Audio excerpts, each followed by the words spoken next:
Hi everyone, it's Stacy from PeonyLaneDesigns.com. Have you subscribed to the channel yet? If not, click the link below. We are going to paint this waterfall wardrobe. Okay, so we are at the point of painting on this wardrobe. So if you haven't yet seen the video on how to prep the surface, I'm going to put a link in the cards. You don't want to skip that step. Okay, it's super important to make sure that you prep the surface properly. I sell chalk paint. I've sold chalk paint. I use chalk paint. So for all the chalk paint people out there who are about to scream at me that you don't need to prep the surface, it's not true. It's still a really good idea to prep the surface, okay? So I have said in the last video, you're never gonna be sorry that you over prepped a surface. That's absolutely 100% God's honest truth. I have never gone, oh, wish I hadn't spent all that time prepping this surface because this finish looks so great. No. I have, on the other hand, thought, oh, this one will be fine with chalk paint. I won't have to prep this one very much. And then walked away, and 2 weeks later, there's a big gouge in the side, or it's like peeling off. Yeah, I've been upset about that. Not gonna lie. It's not my favorite moment, but this beauty is getting a special paint job. There's a lot happening on this thing. A lot happening in my house right now. It's really noisy, and I apologize if you can hear people whistling and compressors going, and there's some stuff happening in my house. I'll explain it later. But as you can see, the doors are turquoise. The body is gold. There's some white peeking through here and there. There's some purple. It looks like at one point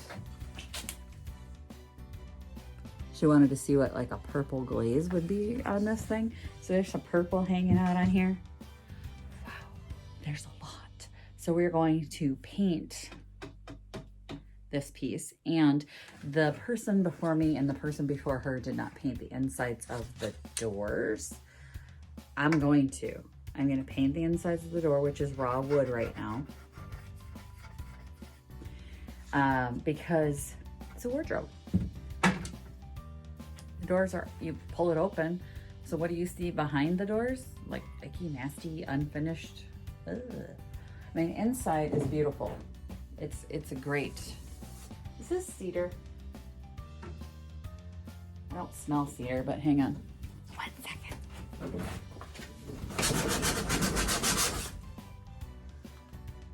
No. It's not cedar. You'd smell cedar. If you stand cedar, you will smell cedar. And so it's not cedar, but it is pretty. It's pretty. And actually on the floor of this piece, it's got a beadboard floor to it. So the floor is even pretty. So I'm not worried about painting the inside of the cabinet, but the doors, they're not pretty. You know, you open those doors and you just get, that's not pretty. That's not pretty at all. And if you're gonna have a beautiful piece of furniture that you're gonna put all that time and effort into making the outside look good, if the inside isn't as pretty, you gotta kind of make it pretty. There's that compressor. Take a coffee break, hang on.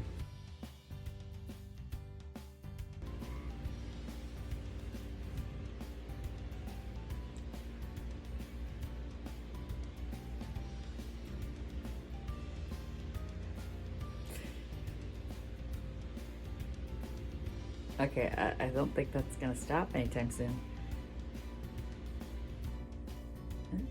Maybe.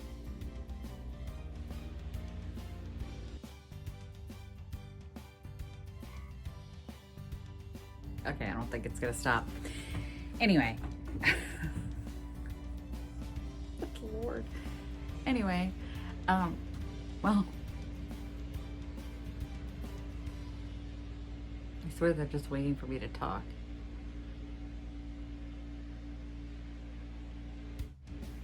So if you got something that you're spending all that time and effort to make look beautiful on the outside, put that little extra effort in on those doors, because let's say you have the doors open and you're like, really ugly, you know?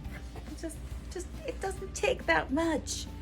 It's such a little thing to paint, you know, slap a coat of paint on the back of the doors too, just to make it just that much prettier, just that much nicer, much more finished and much more professional looking. That's why, like, a lot of the pieces that I do, if there's a chance that you're going to be seated and see like the underside of the top of a table or something like this, I'll paint the underside. And there will be people that will tell you that that's a waste of paint. Nobody's going to see that. If there's a chance that somebody's going to see it, I make sure that paint continues on the underside of the piece that I'm working on, because it just gives it that finished appearance, that professional, finished, beautiful appearance. And this is one of those things. Say you have this in a guest room and your guests are like, wow, what a really pretty cabinet. And then look at the plywood back on that. No. We're going to make it completely pretty. So let's get the paint out. I get everything together and hopefully they'll stop making noise and we will show you the painting. Oh, just took the second door off and a dime fell out. We're already heading for profit on this piece. Taking the doors off. So these were flathead screws. Let's see, you can see. They don't use them anymore for a reason. They are a huge pain in the butt. And then I noticed that one of the screw holes on the one door is stripped. So we will have to fill and drill that piece. I can show you how to do that. These are little things that as you get into a project, you just don't know what you're gonna find. So this is a piece of quarter round that was originally holding the mirrors into the doors of this piece. I found that in the bottom as well. And I'm gonna need another piece because there are two doors, only one extra piece, and they are both missing a piece.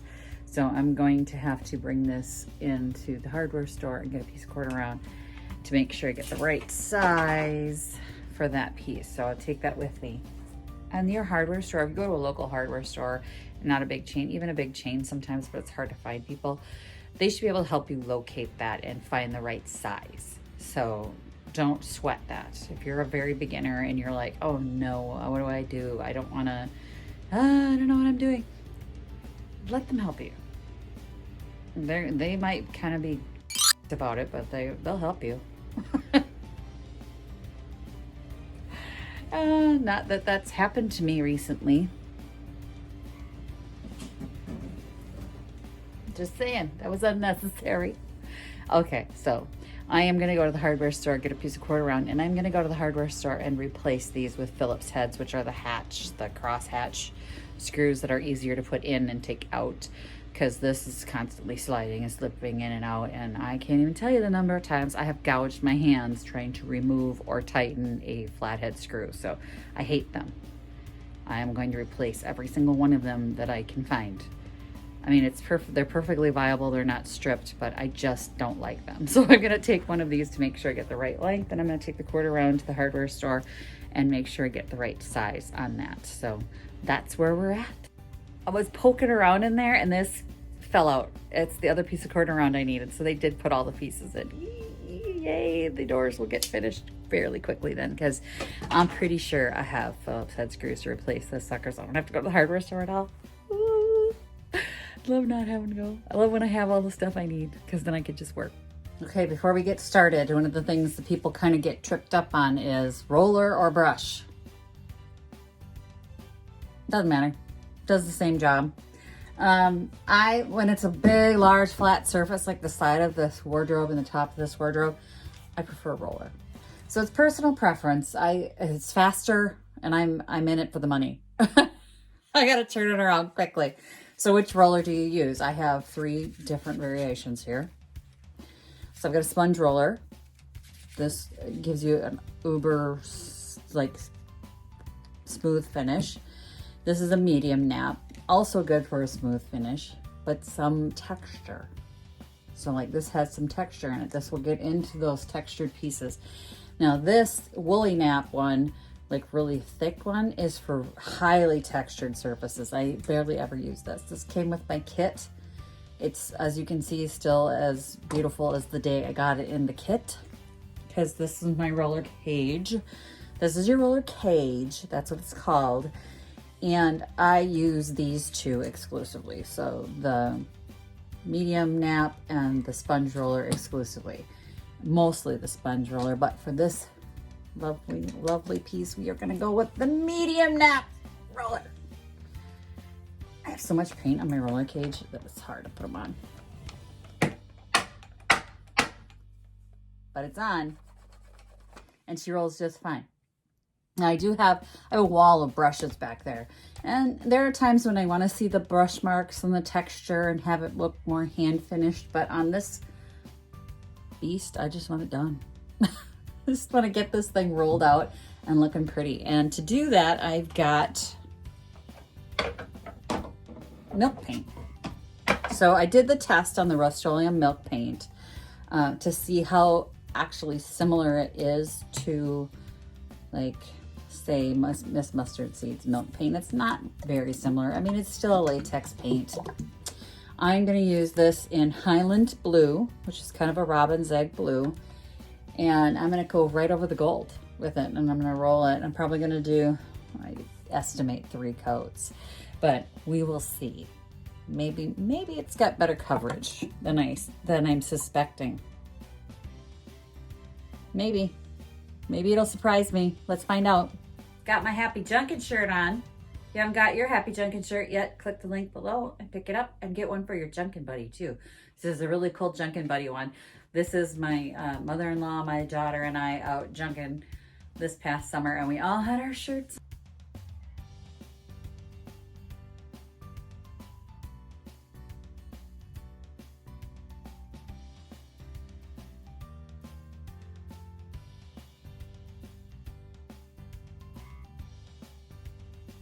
Okay, so I trimmed off the front here because there's a ledge here, like a little lip that the roller's not going to fit into.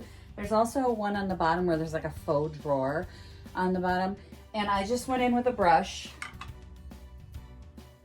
a little artist brush, and I just went in and filled that in. And why didn't I let you see me do that? Because you had been looking at my back and my butt the entire time, and no one wants to see that. So just know that if you need to get into the crevices, you still gonna need like a brush of some kind, and you can use a chip brush or just a cheap sponge brush just to get down in there, but I'm gonna get back after it.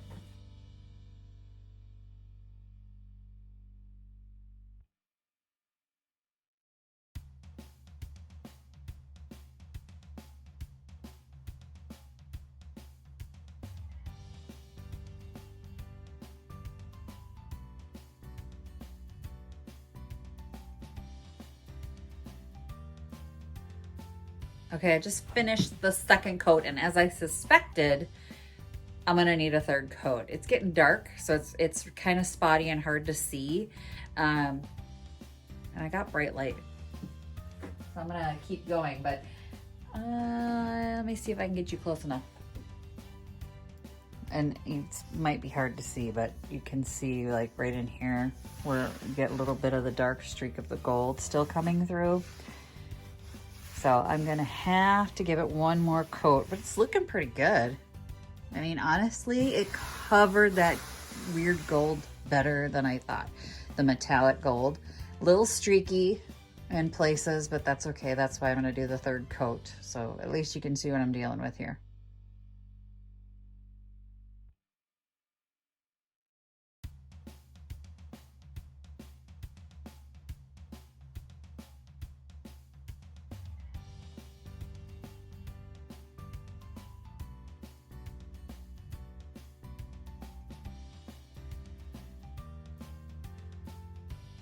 Okay, so coat 3 is on, and I'm tired. It's time to get this stuff cleaned up, and we'll take a look at it tomorrow, which, through the magic of editing, will be right now. It's like magic, but it's done. So the third coat was the trick. It is done. The outside is. So I started to paint the doors.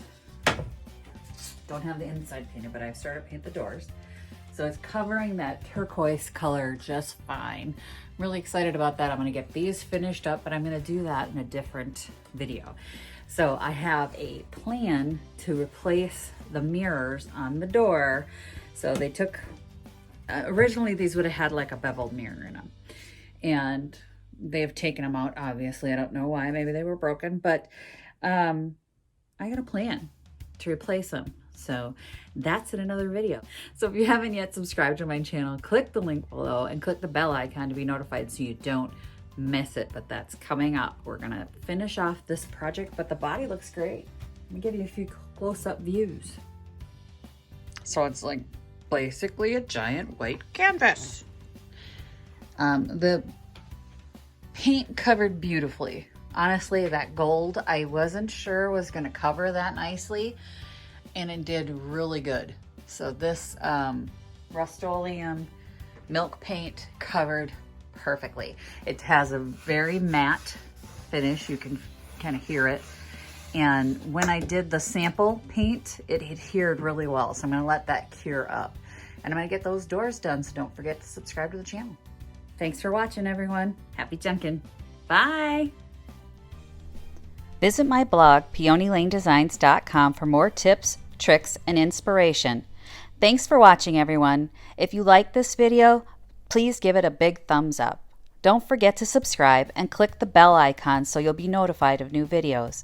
I post every week DIY tutorials and, of course, more Junkin videos.